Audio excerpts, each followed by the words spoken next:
کەرکووکە دلێ کوردستانê ئیمان دەرباز دگەل هەوەیە سڵاوەکە ژنانە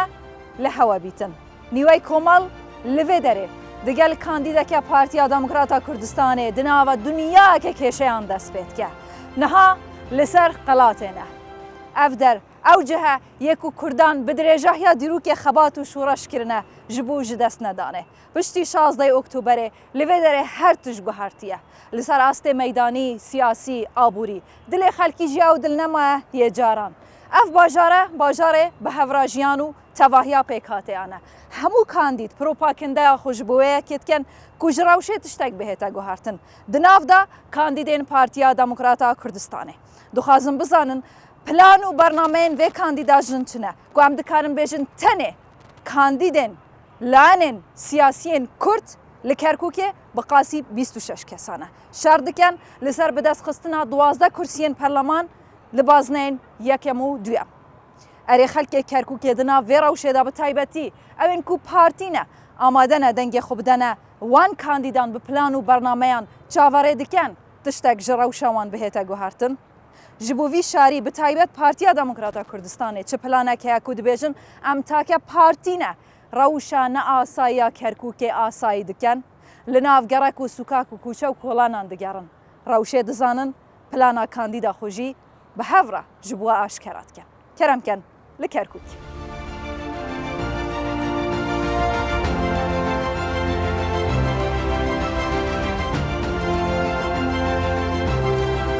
نەجوا خان ئەم li berderê ofîsa te ne ئێمە دەمانەوێت بچینە ژوورێ زیاتر بتناسین ئەم دixwazîn bizanîn نەجوا خان کیە li ser lîsta Partiya Demokrata Kurdistanê weke jineke kakeyî li ser posterê wê jî nivîsaya Necwa Daqoqî dengekê ciyawaziyê bi cur'etiyê bihêz em bizanin ew dengê ciyawazê bi cur'et çi plan heye em zêdetir wê binasîn lê di ofîsa wê de kerem kin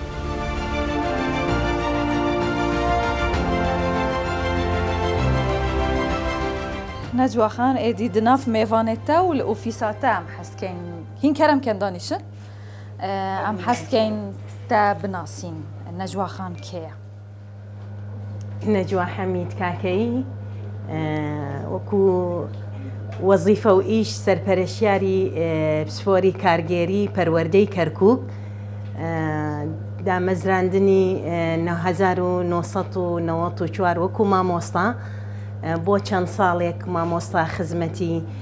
قوتابخانەکانمان کردووە لە 2003 بووم بە بەڕێوەبەر قوتابخانە بۆ چەند ساڵێ عینەن خزمەتمان کردووە لە 2013 وەکو سەرپەرشتیاری پسپۆری کارگێری لە پەروەردەی کەرکووک هەتاکو ئێستا te بۆچی خو کاندید کردیە لە ناو کەرکووکێکی وەکە ژنێکە کاک وەکو ژنێکی کاکێ بە هەندێک کەمە سوڕینتون لەم پێ ناگەی یعنی چۆن فکرت لەوە کردەوە ئەمە ئەم بیرروکە لە کوێ سەر هەڵدا پرسیارەکەی تو کاندید خۆتت کردووە و وەکو ژنێکی کاکەی یعنی ئەبێ وەڵامی دوو پرسیارێک بدەمەوە خۆمم کاندید کردووە بۆ ئەوەی ئێمە کەرکووکین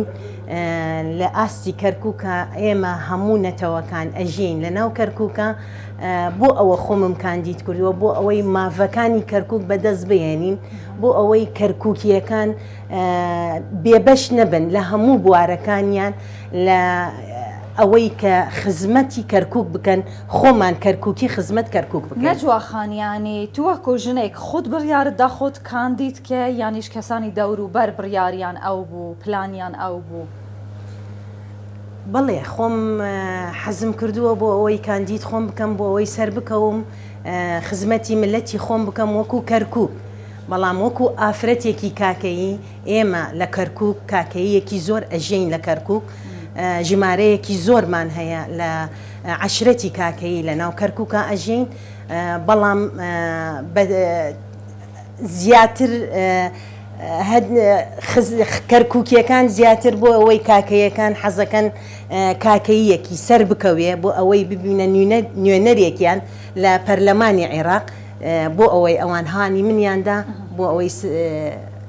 بڕۆینە کاندید و ببین بە کاندیدێکی بۆ پەرلەمانی عێراق ئێمە کەوتت وەکو ئافرەتێکی کاکەیی ئێمە خۆشەویستی پارتی لە ناو دڵی کاکەیەکان لە کەرکک زۆر هەیە بۆ ئەوەی ئێمە خۆمانمان هەڵبژاردووە وەکو کاندیدێکی پارتی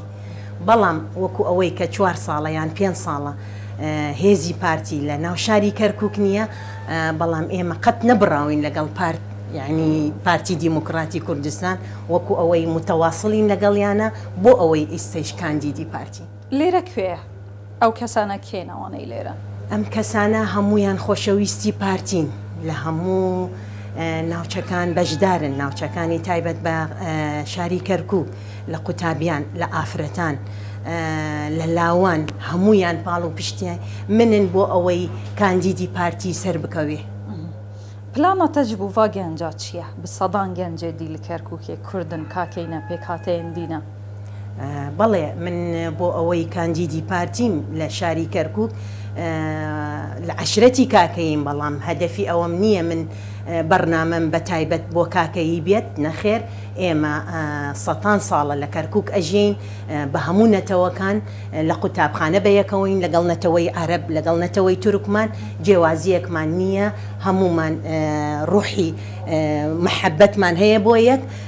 بۆ ئەوەی ئەمانیش لێرن بۆ پاڵ و پشتی من مەبەستیان ئەوەیە کە کەرکوک نوێنەرێکی بێ لە پەرلەمانی عێراق ئەوانەی پاڵپشتی دەکەن لێرە هەر هەمویان کاکەییان کەسی تریش تێدا هەیە غێر کاکەیی بێ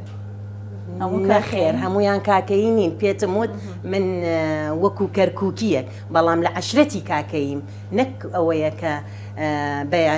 سبینێ ببم بە نوێنەری کاکەیی بە تایبەتنا من نوێنەرێکی کەرکووکیم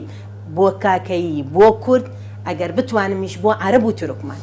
لەسەر پۆستەرەکان نووسراوە دەنگێکی بە جورعات بەهێز جیاواز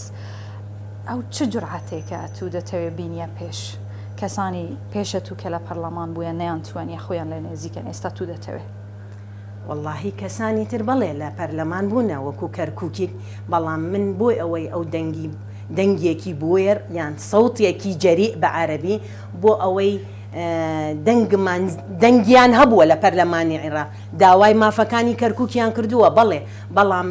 جێبەجێ نەکراوە 100% پێویستە دەنگمان زیاتر بێ پێویستە بە جورئەتێکی زیاتر داوای مافەکانی کەرکووک بکەین بۆیەوە من وتمە دەنگێکی بوێر یان سەوتێکی جەریء چی دەکەی؟ لە هەموو بوارەکانی کەرکووک کەس بێ بەش ناکەین بە قەدری ئەوەی کە خوتە بێت لە وزارەوە کە بوجەیەک بێت بۆ شاری کەرکووک بێبەش هیچ بوارێک ناکەین لە شاری کەرکووک بۆ ئەوەی خزمەتی کەرکووکیەکان بێت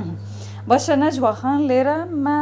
تەناسی نەجواخان کەیە دەیەوێت چی بکە بۆ خۆی کاندید کردووە لەسەر لیستی پارتی دموکراتی کوردستان ئەم دخوازن لێرە دەربکەوین ئێدی بکەوینە ناوە گەل ینی پێکاتەیان جوداین کەرکووکێک و بتایبەتی پشتی 16 ئۆکتۆبەری بوودەما 4 ساڵانە ژ گەلێک لانان بە مەغدورن بەندەواری یەکاوەکە نەجواخانە یانجی بسەدان کاندیدێن دیین کوردن لە کەرکووکێ بتایبەتی بازنەیەکەم و دوام کو تشتێک ژیان ئەوان بهێتە گوهارتن بتایبەتی تعریب هەیە لەگەڕاکێن کوردنشین خزمەت گوزاریتنە حتا حدەکێ زێدە ئەو کێشێن لە کەرکووکی هەین ممکنە ئەزیەکێ و حتا دەها بزانم لێ ئەف خەلکێ لەڤەرە دانیشتیە دەکارن هزاران بێژن ئەم دخوازم بکەون ناوان هزاران ممکنە ئەوژە خۆڵا دەهاتیە پەرلەمانی عێراقی بەندەواری چارەسەرکردنا چەند سەدەیاوان هزاران بن دەگەن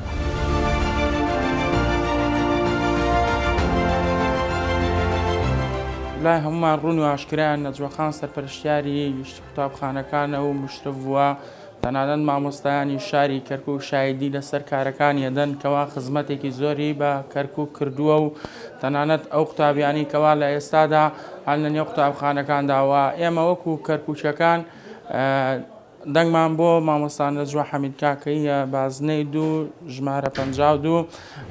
هەمیشە کارەکانی جێگەی باوەڕ بوونە لەلایەن کەرکووچەکان و شایدی لەسەر کارەکانیشی ئەدرێت لە نێو قوتابخانەکاندا کە هەمیشە بێ و چند خزمەتی بە قوتابیانی کورد کردووە لە شارەکەدا.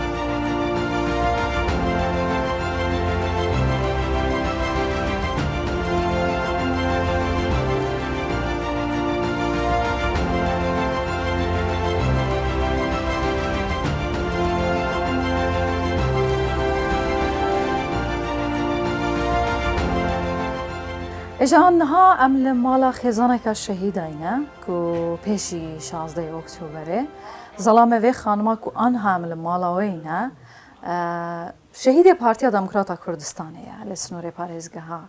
هەولێرێ دخوازم ji devê jine şehîdeka partî bizanibim ka ew ji kandîdeka partî li heman sinûrî bi taybetî li Kerkûkê ku gevam dibêjin Kerkûk dunyayeke kêşe hene ku divê bihêne çareserkirin bi zûtirîn dem jineke şehîdî ji bo wê kêşe herî zêde giring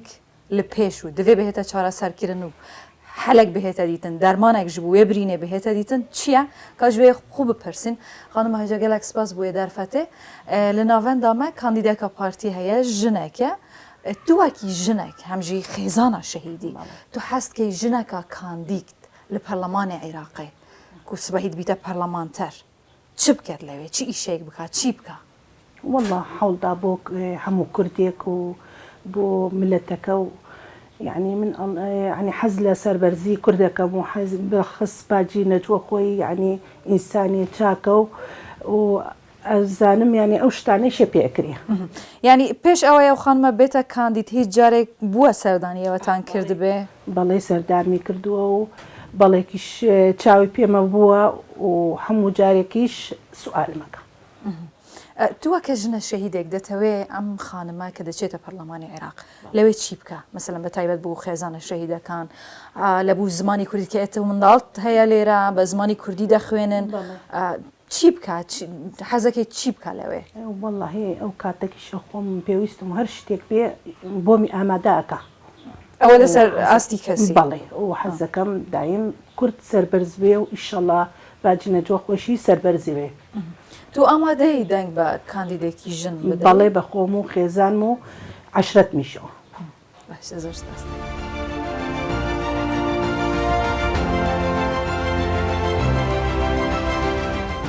جودا ژوەیەکێک و ڕەوشە کەرکووکێ بگشتی نائاساییە تعریبکردن هەیە دنیاکە کێشە و مشکلێندی هەنە دەوێت و بهێنە چارەسەرکردن لێ دخۆدا گەنجان بخۆژی ئەڤێن و خویندەکانن بخۆژی دنیاکە کێشە هەیە دیگەل سیستەمێ بڕێڤە برنێ ژ ترافیکێ بگرە ژ هاتن و چوونێ بگرە ژ پەروەردەیە بگرە حتا ژ ژیانێ بگرە بە هەورە ینی جوداهیەک هەیە گەوات و کەڤە ناف ئیدی تو هەست پێتکەی حتا کو ئەم لەسەر ئەکرانە بەئاغڤن راپۆرتا چێکن دیبەیتا چێکن نایتە زمان حتا تو بخۆن نەهەیە ناف کەرکووکێ تو نزانی خەلکێ کورد بە تایبەتی لەوی باژاری دناف چه معاناتێکی دناف چه دەردێکی دناف چه دەردەسەریەکێ دژین لەما دخوازم ji گەنجان بپرسم li Kerkûkê yani ka bendawariyên wan ji Partiya Demokrata Kurdistanê çi ne erê partî dikare li gorî karnameya xwe rewşana asaya Kerkûkê asayî biketin erê ev gencên li derdora min me mînak nimûne wergirtine hazirin dengê xwe bidene کاندیدên Partiya Demokrata Kurdistanê wan bawera birêya wan kandîdan li Perlemanê Iraqê tiştekî ji vê rewşana asayî biguherin li derdora min sê genç hene ez dê ji wan bipirsim yekem car tu ji Partiya Demokrata Kurdistanê bawerî wekû propagandeya xwe dike li gorî karnameya xwe bişêtin vê rewşana asayî ve dunya kêşa çareser biket بەڕاستی ئێمە 4 ساڵە ژیانێکی زۆر زۆر ناخۆش بەڕێ دەکەین وامان لێ هاتووە ینی هەندێک جار هەندێک حاڵەت دەبینین لە هەندێک سەیتەری زیادەکە لە کەرکووکدایانەیە خۆدوانی کە ئێستا لە کەرکووکان بەڕاستی کە خەڵکی ئەم شارنی کابرا لە بەسڕە و لە شارەکانی خواروی عێراقاتەوە حکومی ئێماکە و خۆی ئەسەپێنێ بەسەرمانە ئێمە هەندێک جار بەزەیمان بەخۆدێ بەڕاستی تاکە ئومێدی ئێمە ئەوەیە کە پارتی دیموکراتی کوردستان بگەڕێتەوە بۆ کەرکووک ئاسایی بکرێتەوە و وەکو پێش 16 ئۆکتۆبری لێبێ بۆیە ئێمە وەکو گەنجان و قوتابیانی کەرکووک بەڵێنمان داوە کە لە ڕۆژی دەنگدان تۆڵەی ئەم 4 ساڵە بکەینەوە بتوانین پەنجەی خۆمان مۆرکەین و پارتی دیموکراتی کوردستان باوەری ئەو کارنامەیە پارتی پێشکەشکری ji بۆ ڕەوشا کەرکووکێ بتوانیت بکاریت جێبەجێ بکات لە پەرلەمانی عێراقی بەڵێ ڕێی تێدەچێ بە دڵنیاییەوە چونکە پێش 16 ئۆکتۆبەر ژیانی کەرکووک جۆرێک بووە دوای 16 ئۆکتۆبەر ژیانێکی زۆر زۆر جیاوازە ینی جیاوازێکی زۆر زۆرە لە گەنجێک معاناتەتە چییە لە کەرکووکێ معاناتی ئێمە ناتوانین بە ئازادی ئاڵایکی کوردستان بەدەستەوە بگرین ناتوانین جلێکی کوردی لەبەر بکەین بۆ زانکۆ لە ڕۆژی جلی کوردی ناتوانین بۆنەیەکی نەتەوەی بەرزڕا بگرین ئاگری نەورۆز ناتوانین بە شکۆ و بە سەربەرزی وەکو ساڵانی پێشوو بکەینەوە هەرچەندە ئێمە لە ئەم ساڵتوانیمان ترسی لایەنەکان تری بشکێنین بە ئاڵای کوردستان و ئاگرمان کردەوە بەڵام ڕاستە ئەوان ئیزنی ئەمەیانەدا بەڵام ئێمە خۆڕسکانە و ئیشەمان کرد و واتوانیمان بە دژی داگیرکارانە بچینەوە. ئەم جهێ ئەکو ئەسلێمە لە دەردوورە من یعنی بقاسی 5-6 هەمارن پۆلیسان هێزن ئەولەکاریên جودا هەنە هەندێکان درع لەبەرن هەندێکان ماسک لەسەر ڕوویێوانە حتا کو ئەم کارین بهێنە ناوێ پارکێژ بەرکوزانین ئەم کوردین بۆ مەهاسان نەبوو ڕەحەت نەبوو بڕاستی لە دەردوورە من نەدوور ئەو تشتێک و دناف مەدیای گەلک جار دەهێتە بەحسکردن ممکنە ئەزووت و مە باوەڕ نەبیت لێم بچاوێ خودیت ژنێک دەرباز بووە ترۆمبێلێ دەهاژوتن دو ترۆمبێلاوێدا ئاڵای کوردستانی هەیە هێزن ئەولەکاریە و ڕاگرت گوت قەدەغەیە مەمنوعە ئاڵای کوردستانی دگەلتەبی توێ ژنێژی قبول نەکرد مە بچاوێ خودیت ئەوە هەمی شاهدن ڕێک نەداوێ ژنێ قەرەباڵغیەکە زدە چێ بوو یعنی پۆلیسان دگەل ژنێکی ئەو قەرەباڵغیکشە ئەوە یەک ژماعاناتانە دخوازم واکی گەنجێک بزانم لە کەرکووکێ معاناتێن هەوە چنە معاناتێکی زۆرە ئەنی ئێمە هێزێکیانێ ناوە کە نامووە لەم شارێ شوێنێکم شارەزانیە هیچ کەسێکم شار ناتوە تعداد لە گەڕە کوردەکانە کا بە تایبەتی گەڕە کوردەکان پشتگوێ خراوە خۆشتانی بینن مەفرەزێکی زۆر لەم منتیقە کوردانەدانرا بۆی ئێمە چاوترسێن کە ئێمە بترسێن بەڵام ئێمە وەکو گەنجولاوانی شاری کەرکووک نە بەم هێزە و نە بە هێزی دواتر و نە بە هێزی پێشوش ترسا ئێمە هەمیشە ئامادە بووینە گیانی خۆمان فیدا کرۆ لە پێناوم خاکە و ئێمە ئەتوانین دڵنیای بدەینەوە کە لەگەڵ گەڕانەوەی پارتیا داواکاریشمانەوە کە پارتی دیموکراتی کوردستان لە زووترین کات بارگاکانی بکاتەوە بگەڕێتەوە ئەم شارە خەڵکی کەرکووک هەموو چاوەڕێی پارتی و ئومێدی بە پارتی و سەرۆک بەرزانیە بۆ ئاسایکردنەوەی ئەم دۆخە معاناتێکی زۆرشمانە عنی لە ڕووی تاعیناتەوە لە ڕووی خزمەت گوزارێ لە ڕووی هەموو شتەکان و گەڕێک کوردەکان و منتیقە کوردەکان پشتگوێ خراوە ئەگەر تو لە سلێمانیە یانجی لە هەولێر و دهوکێ جلێ کوردی بەرتە بن تو کوردبی ممکنە تشتێکی ڕەحەت بیت یعنی لەسەرتا چ مشکلە دەرباس نەبن لێ ئەگەر لە کەرکووکێ بی و جلێن کوردی بەرتە بن تو ڕوبڕووی چ دبی وڵا ڕوبەڕووی زۆر کێشاوینە بەڵام ئێمە خەت لیان ناترسێن و هەرگیز ژلیان نەترساوێن هەموو کاتێک جلی کوردی و ئاڵای کوردستان و ئاڵای پارتیمان لەم شاراڵ کردووە بەردەوامیشە بین لەم ئیشوکارەی خۆمان ئەتو ئامادەی دەنگ بدەی بە کاندیدانی پارتی تو باوەری بەو پرۆگرامەیە کە پارتی پلانی بووندانراوە ئیشی لەسەر دەکە بتوانێت لە پەرلەمانی عێراقیانجی لەگەڵ حکوومەتی داهاتووی عێراق جێبەجێ بکە بۆ ئاساییکردنەوەی ڕەوشی کەرکووک و ئەم دنیا کێشەیە کە ئێوە لە ناون بەڵێ بێگومان وەک هەمومان نەزانین و ڕاشکاوە پارتی دیموکراتی کوردستان هەمیشە لەسەر بەڵێنی خۆی بووە من بۆیە بڕام بە دەنگدان هەیە بە پارتی دیموکراتی کوردستان چونکە لەسەر بەڵێنی خۆی بووە هەمیشە و هیچ کاتێ بەبێ بەڵێنی خۆی کار ناکات وەک بینیمان کاندیدان ماوتیان ئێمە بەبێ ئاڵای کوردستان و بەبێ هێز ناگەڕینەوە ئێمە قبول ناکەین کەسی غەریب یان نامۆ پاسەوانی ئێمە بکات ئەبێ بە شکوی خۆمان بگەڕێنەوە بینیمان کردیان و هەموو خەڵکی کەرکووکیش وا زیاتر باس کرا کورد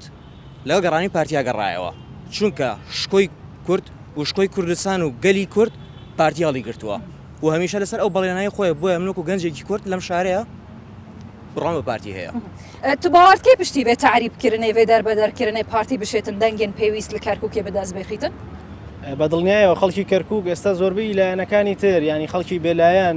چاوەڕێ ئەوەن ڕۆژی دەنگدان بێ دەنگ بە پارتی دیموکراتی کوردستان بدەن بۆ ئەوی لەم تعریب و لەم داگیرکاریە ڕزگاریان بێ پارتی بەشکۆوە بگەڕێتەوە پارتی بتوانێت خۆشگوزەرانی بۆ خەڵکی کەرکووک بگەڕێنێتەوە و داواکارین هیچ کەسێک لە ڕۆژی دەنگدان درێغی نەکات لەوەی دەنگ بە پارتی دیموکراتی کوردستان بدەن باش ئەوان کوم گولێ بووی ji bi sedan hezaran kêşeyên dî ji waqeyekê talê reş yek û mirov naxwaze di filîman jî da bibîne rastiyek e ji vê rastiyê em nikarin tiştekî biguherin tenê em dengê gel ji bo tînin serekranê bila ji sedê yek jî be haya we jê hebe ev dîmenên hûn jî dibînin ji talî û nexweştirîn û reştirîn tenê parçeyek e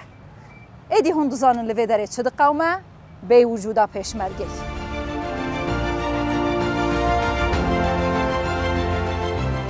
Partiya Demokrata Kurdistanê daxwaz ji hemû Kurdan dike li Kerkûkê dengê xwe bidene wan. Sûz û propagandeyên wan ew in ku rewşa neasayiya Kerkûkê asayî bikin. Pêşmerge vegerîtin îdara asapandî bihête guhertin û xizmetguzarî vegirine ve vê Kerkûka wêran kirî ku li ber derê her malekê zibilxaneyek di nav zibilî da wêran û gavil bûye. Em li vê derê ji kandîda partî dipirsin gava diçîte Perlemanê Iraqê ji vê dunyayeke kêşeyan ji vê zibilxaneyê ji îdareya sapandî ji xelkê terîb kirî û derbeder kirî dê çi biguhere لە پێش قەڵاتی لەوێ دەپرسن خانمە هێژان کە دەچیە پەرلەمانی عێراق یەکەم کارت لەوێ چ دەبی؟ کەم کار بۆ ئەوەی دیمەنی شاری کەرکووک کە دڵی کوردستانە ئەمانەوێ بە جوانترین شێوە بێت. خەڵکی کەرکووکێ پشتی 16 ئۆکتۆبەرێ 4 ساڵ دەرباز بوون هاتیە تعریبکردن مەغدورن ئیدارەیەک لەسەرەوە هاتیە سەپاندن بە دارێ زۆرێ هەر تشتە گەڕەکێن کوردنشین بێ خزمەت گوزارینە دناو زبڵی داوەندا بووینە ji bo vê tu dikarî çi bikî plana te çi ye ڕاگردنی تعریب لە شاری کەرکووک خەدەماتی زیاتر لە بودجەی وزارە بۆ شاری کەرکووک دامەزراندنی نەتەوەکانی کورد زیاتر بۆ ئیدارەی کەرکووک پارتی دەبێژیت ڕەوشانە ئاساییە کەرکووکێ ئەزم ئاسایی دکەم لە دەستێ هیچ هێز و لاەنێکێ ناهێتن vê rewşê vê îdara sapandî biguherîtin. Hûn ji çi bawerin? Êwa li ser çi planek, hîç planektan heye detwanin em rewşe ne asayiya asayî bikin? Çi planektan heye wekû partî tuş wekû kandîdekî partî? بەڵێ پلانی ئەوەمان هەیە کە ئەمن و ئیستقرار بۆ ئەم شارە جوانە بگەڕینەوە هەموو هێزەکانی پێشمەرگە بگەڕێتەوە بۆ ئەوەی خەڵک بە ئارامی بژێت لە ناو شاری کەرکووک. قسەکەی کوتایی چییە؟ خەڵک بوو دەنگت پێ بدەن. دەنگدانی خەڵک بە کاندیدێکی کە خۆی متمانەی پێیە وەکو کەرکووکی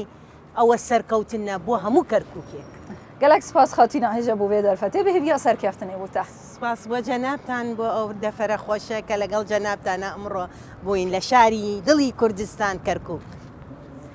ئێجان بڤەیەکێ ئەم هاتنە داویە بەرنامە خۆش بۆ ئاشکراکردنا پلانە کاندیدا پارتیا دەموکراتە کوردستانی لە کەرکووکە دنیایەکە کێشە. ئەدی هەون بڕیارێ ددان کە هەنێ دەنگی خۆ بدەن کێ تایبەتی لە بازنەیە دوو. کو بگشتی کوردان لەسەر بازنەیەکێ و دوو شەڕە لە کەرکووکێ بوو دەستخستنا کورسیên زێدەتر. دناو کەرکووکێکێک و ئەس ji vê derê xatir dixwazim lê bi rastî jî dilê min bi temamî li vê derê dimîne. Ev dilê Kurdistanê ye. Qet nayete jêkirin, nayete parçekirin, nayete cudakirin. Kerkûk Kurdistan e. Dem baş.